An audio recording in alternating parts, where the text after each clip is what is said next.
बहुमुखी प्रतिभा के धनी रविन्द्रनाथ टैगोर के व्यक्तित्व को शब्दों में बयां कर पाना असंभव है। टैगोर न सिर्फ एक कवि थे बल्कि एक देशभक्त, दर्शन शास्त्री और चित्रकार भी थे। टैगोर पहले भारतीय थे जिनको साहित्य में नोबेल पुरस्कार से नवाजा गया। उनके व्यक्तित्व में एक महात्मा की झलक देखने को मिलती थी। लंबे लंबे बाल और बड़ी दाढ़ी उनके व्यक्तित्व की पहचान थी। देश को राष्ट्रगान देने वाले रविन्द्रनाथ टैगोर के व्यक्तित्व और कृतित्व पर और अधिक विस्तार से चर्चा के लिए मेरे साथ हैं डॉक्टर NK बेरा। ये रांची विश्वविद्यालय में बांग्ला विभाग के भूतपूर्व विभागाध्यक्ष रह चुके हैं और इनके साथ है श्रीमती शर्मिष्ठा। ये रांची दूरदर्शन केंद्र में भूतपूर्व निदेशक रह चुकी हैं। आप दोनों का हमारे कार्यक्रम में बहुत स्वागत है। सबसे पहले शर्मिष्ठा जी, मैं आपसे जानना चाहूंगी कि बांग्ला समुदाय ने रविन्द्रनाथ टैगोर को बहुत ही आदरणीय सूचक सम्मान से संबोधित किया है ठाकुर, तो इसके पीछे के क्या कारण है? ठाकुर एक्चुअली उनकी पदवी थी, उनकी सरनेम ठाकुर है। टैगोर अंग्रेज लोग शायद ठाकुर सही से नहीं बोल सकते थे, बोल के उन ठाकुर से वो टैगोर का टाइटल उनको तब दिया गया। हालांकि उनका पदवी है ठाकुर। यहाँ पर भी अगर आप रांची हिल चले जाएंगे, वहाँ ज्योतिन्द्रनाथ ठाकुर ये उनकी परिवार का सरनेम है। जीवनीकार ने लिखे हैं कि रविन्द्रनाथ की जो पूर्वजों हैं वे उन लोग का मतलब कि जो पदवी है कुशारी था जी। इन लोग के ब्राह्मण थे। कुशारी बाद में हुआ बंदोपाध्याय, लेकिन जोड़ासांको अंचल के जितने लोग सब थे कि रविन्द्रनाथ के परिवार को ठाकुर नाम से संबोधित करते थे, इसीलिए वो चलाया कि रविन्द्रनाथ का जो बंदोपाध्याय व कुशारी छोड़ करके रविन्द्रनाथ ठाकुर का जो परिचय हुआ ठाकुर आया जी। तो रविन्द्रनाथ टैगोर के नाम लेने से ही हमारे सामने कैसी छवि उभर कर आती है?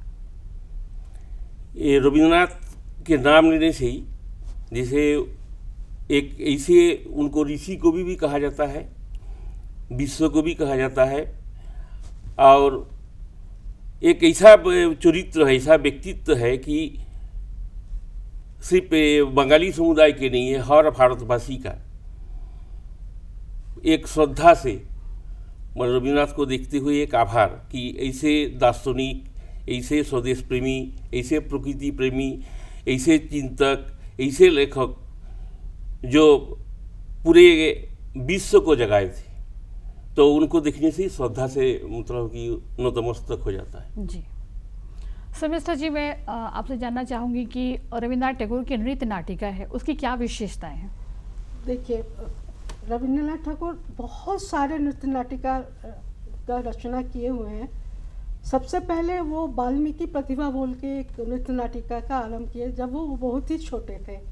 वो चाहते थे उनके घर की जो महिलाएं हैं, लड़कियां हैं, वो आगे आए, उनको लेके उनको नृत्य सिखाए, संगीत उनके लिए बनाया गया और घर में ही सेट पर्दा लगा के वो सब करके, ताकि उनके घर की महिलाएं सिर्फ अंदर ना रहे, बाहर भी, जो आज के युग में हम वुमेन एम्पावरमेंट की बात करते हैं, वो उस समय वो ही सोचे थे। घर से ही शुरू किए थे महिलाओं को आगे बढ़ाना, नृत्य नाटिका द्वारा ये मंचन किए थे। बाद में तो वो बहुत सारे नृत्य नाटिका किए, जैसे चंडालिका हुआ, काशिद देश, शापमोचन, उसके बाद श्यामा, ये सारे नृत्य नाटिका उसके बाद में वो करते गए। और नृत्य नाटिका सिर्फ वो के नहीं, वो नृत्य की जो शैली है वो जावा, बाली, इंडोनेशिया, यहाँ मणिपुर, उसके बाद ओडिसी, सब शैली से ही वो काफ़ी वो थे और उनको वो अपनाए इस नृत्य में। और गीत में भी वो गीत तो अपना था ही, यहाँ के शास्त्रीय सुरों से भी वो बहुत प्रभावित थे, प्लस विदेश से भी वो बहुत सारे सुर लिए और उसको वो सजाए और उसके बाद वो नृत्य नाटिका पूरा बना के प्रस्तुत किए जी। ये उनकी नृत्य नाटिका की विशेषता ये सारे देशों को उन्होंने समाहित करके अपने देश की एक रंग रूप, नृत्य की शैली को भी, गीत की शैली को भी वो सब बहुत सारे देशों से वो अपनाए और उसको एक सुंदर सा सजा के वो प्रस्तुत किए जी। बेरा जी, मैं आपसे जानना चाहूँगी कि जैसे गुरुदेव जो थे, तो उनको टैगोर से गुरुदेव तक बनने में क्या सफ़र रहा उनका? रविंद्रनाथ बहुमुखी प्रतिभा के धनी थे।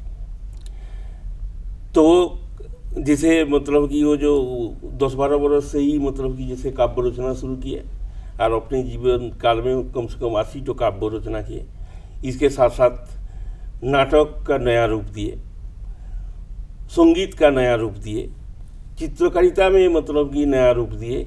और उसके बाद ही कि जैसे शॉर्ट स्टोरीज का उन्होंने जनक है, बांग्ला शॉर्ट स्टोरी उन्होंने ही बनाए।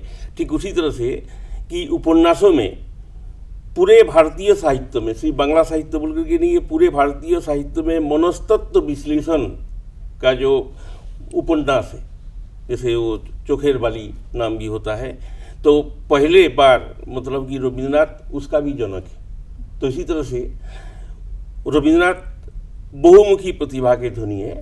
तो वो जैसे दार्शनिक है, वो खुद मतलब कि जैसे नाटक रचना करते थे, नाटक में अभिनय भी करते थे, साथ साथ में गीत भी गाते थे। हाँ, मैंने जो संगीत का जो है, मैंने एक ऐसा जादू, बहुत सहज सरल भाषा से वो संगीत लिखे हैं, लेकिन जैसे ही वो संगीत कोई सुनता है तो उसका मन एक ऐसा माधुर्य से भर जाता है कि वो भूलोक से स्वर्गलोक तक पहुंच जाता है। ये रविंद्र संगीत का भी विशेषता है। तो इसीलिए उनको गुरुदेव की उपाधि दी गई कि उन्होंने गुरु से साक्षात्कार करवाया। जी, विश्व को जो उद्देश्य से उन्होंने विश्व भारती का स्थापना किए थे कि शांति निकेतन में, कि मैंने मतलब कि पूरे किसी जात धर्म, किसी भी संप्रदाय, किसी भी राष्ट्र के लोग आकर के वहाँ पर जैसे जो बीज बपन किए, जो वहाँ से जैसे शिक्षा प्राप्त कर सकता है। तो रविंद्रनाथ का जो पूरा साहित्य में एक ही भावना था कि वो विश्व प्रेम, मानव प्रेम, मानव। तो उन्होंने, उनकी रचनाएं अगर आप देखेंगे तो उन्होंने जैसे मानवता को सबसे ऊपर रखा है, देश और राष्ट्र के ऊपर। तो ये उनके व्यक्तित्व की कौन सी विशेषता थी? वही विशेषता है कि वो जो सब ठाई मोर घर आछे आमी सेई घर नब खुंजिया। रविंद्रनाथ पूरे विश्व को अपना समझते थे, सबको अपना भाई समझते थे। और जो हमारे मतलब कि धर्म का मतलब कि बहुत बड़ा मर्मबानी भी है कि पूरे विश्व में जितने लोग हैं, जे भ्रातर मनुजा स्वरूपे जो मतलब कि सब अपना भाई है। तो रविंद्रनाथ में ये चीज था, कुटुंब की तरह उन्होंने लेके सबको, मानवता को ही सर्वोपरि रखा। और उनके 3 जो वो है, प्रकृति, प्रेम और पूजा। ये तीनों चीज आप हर कविता कहानी में आप कहीं ना कहीं आप तीनों का वो बहुत ही ज़्यादा ये वर्णन रहता है और आपको मिलेंगे किसी भी उनकी किसी भी क्रिएटिविटी में। जैसे अभी आपने प्रकृति की बात की, तो क्या एक कवि के लिए प्रकृति से जुड़ा होना बहुत जरूरी है? बहुत और जरूरी टैगोर है। के संदर्भ में आप इसे कैसे देखते हैं? बहुत जरूरी। अब वर्षा का आप वर्णन कर रहे हैं, बिना प्रकृति से प्रेम किए हुए आप कैसे वर्णन करेंगे? उसकी खूबसूरती खाली सिर्फ पानी गिरने से नहीं, पानी कैसे गिर रहा है, पत्तों में कैसे झड़ रहा है, फूलों में कैसे बरस रहा है, या पानी पे वो जो चिड़िया कैसे उसको ले रही है, ये सब चीज़ जो है वो प्रकृति के जो प्रेमी है वही बता सकते हैं आपको। और उनकी ज़्यादातर कविताओं में प्रकृति की खूबसूरती को इतना उभारे हैं। तो इसी के साथ में जुड़े हैं, एक बात है कि प्रकृति के साथ में आध्यात्मिकता, आध्यात्मिकता के साथ में मानव है कि जारे बोली भालोबासा तारे बोली पूजा। जैसे प्रकृति के साथ में आध्यात्मिकता को जोड़ने के लिए और साथ में मानव प्रेम की मतलब कि ये प्रकृति का एक नया रूप उजागर हुआ। वो पूजा, प्रकृति पूजा, वो एक साथ उसको मिश्रण कर दिया है। मैंने उनकी मानवता, प्रकृति पूजा, सब कुछ एक साथ। उनको लगता है कि ईश्वर का प्रेम, प्रकृति को प्रेम करना सब एक ही है जी। तो उनकी रचनाओं में प्रेम के अध्यात्मवाद और प्रकृति दोनों का मिश्रण है। तो इसके संदर्भ में कुछ जानकारी दें। जैसे आप अगर आप गीतांजलि उनकी पढ़े, जिनके लिए उनको नोबेल प्राइज मिला गया, सबसे पहले तो मैं बताऊं एक छोटी सी घटना। गीतांजलि लेके वो लंदन में ट्रेन में सफ़र कर रहे थे और अचानक उतरे तो देखे कि गीतांजलि उनके साथ, वो पुस्तक साथ नहीं है। तो बहुत परेशान हुए। तो फिर लेकिन वहाँ के लंदन के पुलिस उनको बहुत मदद की और वो गीतांजलि उनको वापस मिल गई। वो नहीं मिलती तो आज शायद गीतांजलि नहीं होता और ना ही नोबेल प्राइज की बात टैगोर को मिल पाती। तो थैंक गॉड कि वो गीतांजलि मिली। गीतांजलि में अगर आप जाएं तो वहाँ भक्तिवाद या रहस्यवाद की जो बात है वहाँ पर बहुत ज़्यादा वहाँ है। वो ईश्वर से इतना प्रेम करते थे और बोलते थे ये जो जन्म पुनर्जन्म ये सब में वो बहुत विश्वास करते थे और बोलते थे कि मनुष्य जो है वो एक बर्तन की तरह है और जो पानी है वो आत्मा है। जैसा बर्तन रहेगा वो आत्मा वैसे ही वो उसके अंदर रहेगा। उनकी फिलॉसफी बहुत ही सोचने वाली बात है और वहीं से हर कविता में उनका ये रहा और प्रकृति का भी वर्णन वो बहुत बढ़िया से किए। गीतांजलि में विशेषताएं हैं आउट कि उसमें स्वदेश प्रेम है जो बहुत मुख्य मतलब कि प्रधान कविता है। भारत तीर्थ हे मोर चित्त पूर्ण तीर्थे जागरे धीरे वो मतलब कि गीतांजलि में। अच्छा, गीतांजलि में भगवत प्रेम किस टाइप का हो सकता है कि उसमें गीतांजलि का जो पहला कविता है कि আমার মাথা নত করে দাও হে তোমার চরণ ধুলার তরি। इसके साथ साथ में मैंने गीतांजलि का और एक बहुत बड़ा बात है कि जो पहला विश्व युद्ध में एक अंग्रेज कवि जिनका नाम था विल्फ्रेड आयन, उनके मैंने जेब में एक मैंने चिरकुट था जिसमें लिखा हुआ था कि যাবার দিনে এই কথাটি বলে যেন যাই, যা পেয়েছি যা দেখেছি তুলना तार नहीं। मैंने रविन्द्रनाथ का गीतांजलि को इंग्रेज कवि इतना ज़्यादा पसंद करते थे कि मतलब कि वो जो मृत्यु के समय में भी उनके जेब में गीतांजलि का ये कि যাবার কালে এই কথাটি বলে যেন যাই, যা দেখেছি যা পেয়েছি তুলना तार नहीं। अर्थात एक तरफ है आध्यात्मवाद, दूसरे है स्वदेश प्रेम, तीसरा है प्रकृति चेतना और चौथा सबसे बड़ा जो चीज़ है कि आदमी मैंने मनुष्य को प्यार मतलब कि किस तरह से मतलब कि मनुष्य को मतलब कि मानव को वो मानते हैं श्री रविन्द्रनाथ कि वो देश का उसके बाद जात पात का संकीर्णता के ऊपर में मानव प्रेम ही सबसे बड़ा प्रेम है। ये था रविन्द्रनाथ का चिंतन। उनकी हर रचनाओं में ये देखने को मिलती है और उनका बुद्धिज्म फिलोसॉफी पे वो बहुत वो आकृष्ट हुए हैं। चंडालिका जो नाटक है उसके बारे में, वो नृत्य नाटिका, वो भी एक नृत्य नाटिका ही है चंडालिका। उसमें भी वो जात पात के ऊपर जाके वो बुद्ध का प्रेम मैंने उनकी जो मानव धर्म का प्रतिष्ठित फिलोसॉफी जो है कोई उनका जो फिलोसॉफी है कि मानवता सबसे बड़ी चीज है, कोई जात नहीं कोई पात नहीं, मानव का। और वो जो उनके जो संत आके पानी मांगते हैं भिक्षु, तो वो देने से वो मना करती है कि हम तो बोलते नहीं, हम सबसे बड़ा चीज़ क्या मानते हैं, मानवता। उससे बड़ा कोई धर्म नहीं है, कुछ नहीं है, मुझे पानी पिलाओ।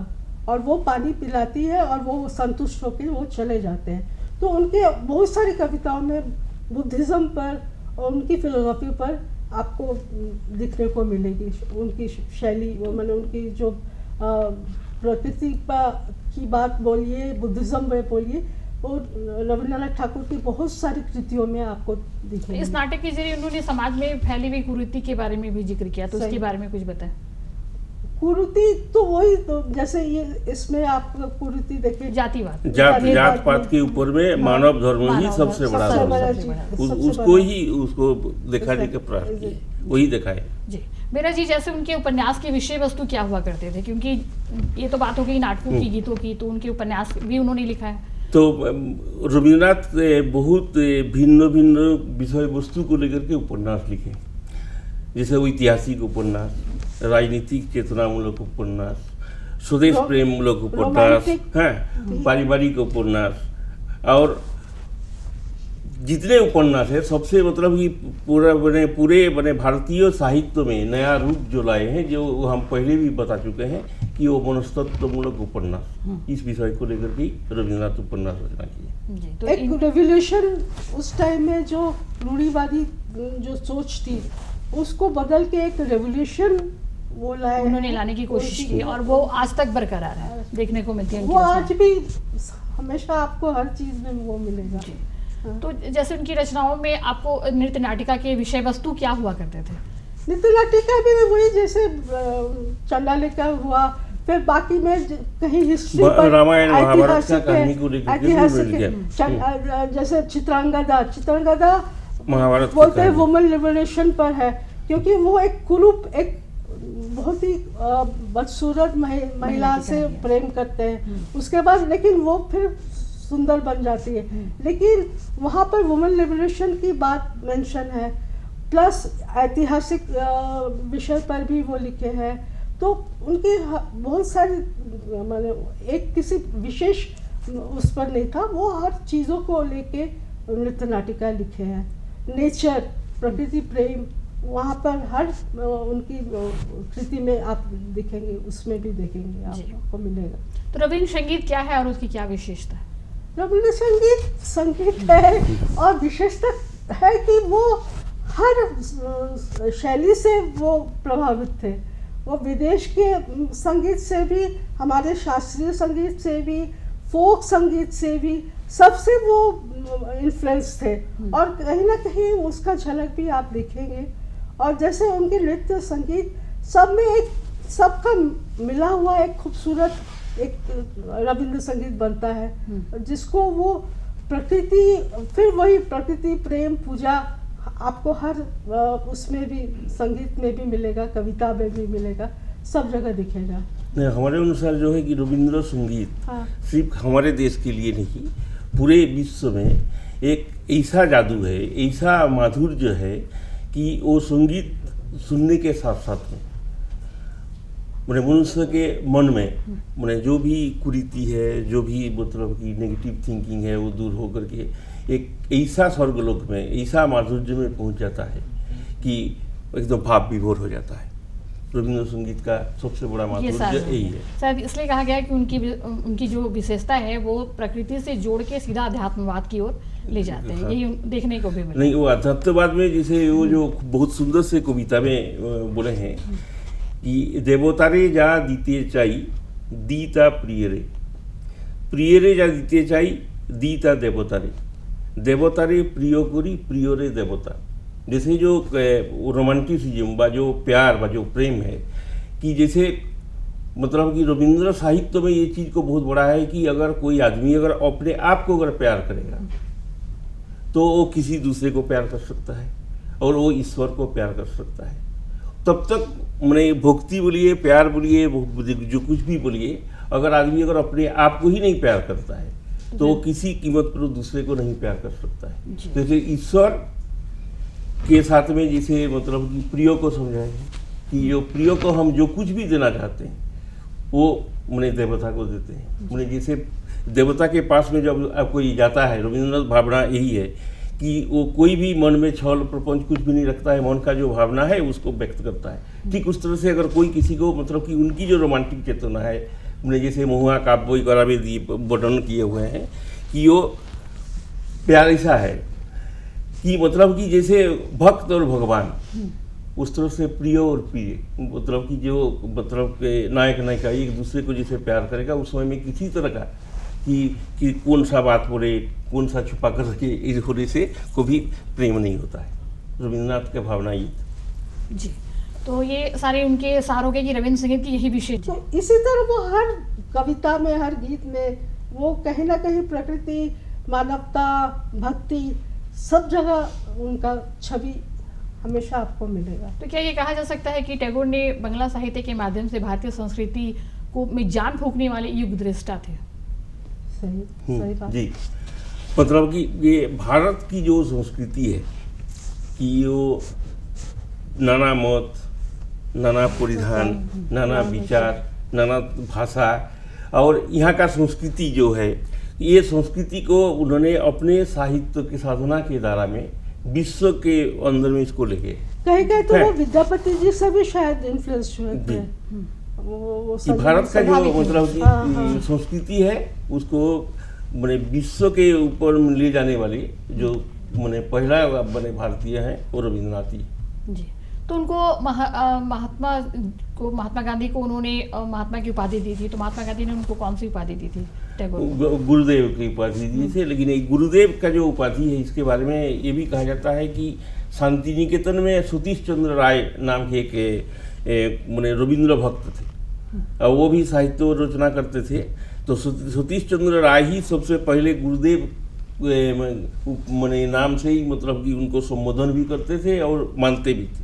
उसके बाद मतलब कि जो महात्मा गांधी रविन्द्रनाथ को गुरुदेव उपाधि दिए और रविन्द्रनाथ महात्मा गांधी को माने महात्मा उपाधि दी। जी, ये उनकी गुरुदेव उपाधि मिलने की जी कहानी है। जी समिस्टर जी, मैं आपसे जानना चाहूँगी कि टैगोर के जो रचनाएं हैं उसमें एक ताल और लय, अनूठी ताल और लय देखने को मिलती है, तो उसकी क्या करें? यहाँ पर जैसे अलग अलग संगीतों में अलग अलग ताल और लय की बात होती है, जैसे विदेशों में अलग ताल होती है, लेकिन रविंद्र संगीत ना ही वो क्लासिकल का पूरा लिए ना ही फोक का लिए, लेकिन एक मिश्रित जो लय है जो खूब सुनने में श्रुति लगे, अच्छा लगे, मीठा लगे, उस ताल को वो लेके गीत को वो गीत का रचना करते थे और उसी से वो अपना ही कुछ उसको व्यवहार करके तो ये सिर्फ मतलब ताल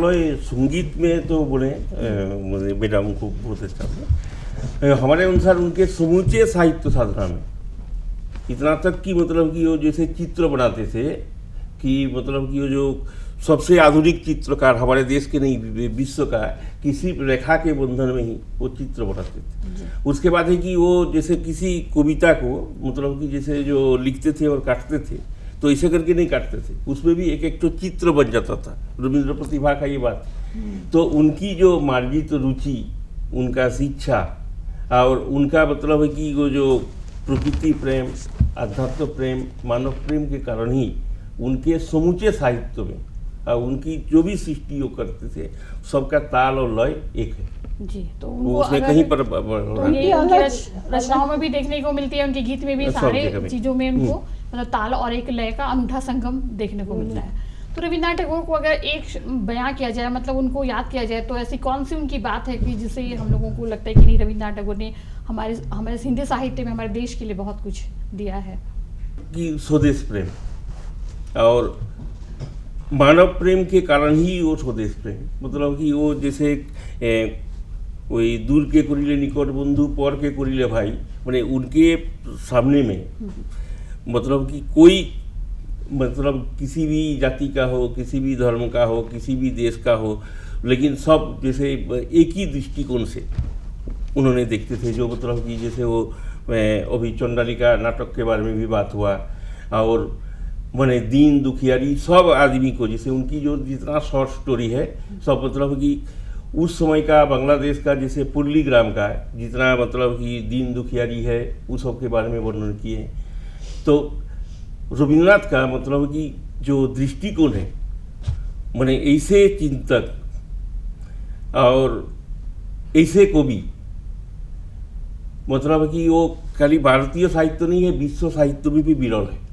और एक प्रादेशिक भाषा में ऐसा साहित्य रचना करके नोबेल पुरस्कार जिसे पाए, तो इनके साथ में रविन्द्रनाथ के साथ में यूरोप के कवि जो हैं नाते के साथ में उन्हें तुलना किया जा सकता है, लेकिन उससे भी बहुत ऊपर से रविन्द्रनाथ कि रविन्द्रनाथ मानव प्रेमी कवि। वो बोले हैं कि मरिते चाही ना आमी सुंदर भुवने मानवेर माझे आमी बाँचीबारे चाही, अर्थात मनुष्य के बीच में ही मतलब वो हमेशा जिंदा रहने का उनका जो प्रयास था वो सार्थक हुआ है। और ये जैसे जालियनवाला बाग कांड के बाद जो सम्मान था उन्होंने वापस कर दिया था, सम्मान तो उनके व्यक्तित्व की विशेषता वो वापस कर दिए। तो देशभक्ति की भी यहाँ पर नहीं, उसमें अंग्रेजों द्वारा मैंने जनरल डायर के द्वारा में वो घटना घटा था 1919 के 13 अप्रैल को कि मतलब कि वो रायट बिल के मतलब प्रतिवाद के लिए बहुत जन समागम हुआ था जालियांवाला बाग में, और जनरल डायर मतलब कि अंग्रेज पुलिस को बोला कि गोली चलाने, और बहुत सारे लोग मैंने उसमें से मतलब कि ये जो मृत्यु हुआ। तो इस निर्मम हत्याकांड के लिए जो मतलब रविन्द्रनाथ अंग्रेजों को दिया हुआ नाइट उपाधि को परित्याग किए। मतलब उन्होंने मानवता को ऊपर रखा और अपने सम्मान को दरकिनार करके अपने मानव देश को प्रेम। सबसे मानव पहले प्रेम का फॉलो- परिचय दिया और इसी नाते उन्होंने अपना जो सर्वोच्च सम्मान होता है नाइटहुड उसे वापस कर दिया। आप लोगों ने हमारे साथ बहुत ही अच्छी अच्छी यादें रविन्द्रनाथ टैगोर की बताई और उम्मीद करती हूँ कि दर्शक भी इससे लाभान्वित होंगे। कहा जा सकता है कि रविन्द्रनाथ का संपूर्ण जीवन ही एक प्रेरणा है जिससे हमें बहुत कुछ सीखने को मिलती है और ऐसे साहित्यकार हर जगह आसानी से नहीं मिलते हैं, बल्कि ये युगों में जन्म लेते हैं और जहाँ जन्म लेते हैं वहाँ की धरती को धन्य कर देते हैं। कार्यक्रम में बस इतना ही। आगे के कार्यक्रमों के लिए बने रहिए आप दूरदर्शन के साथ। दीजिए मुझे इजाज़त। नमस्कार।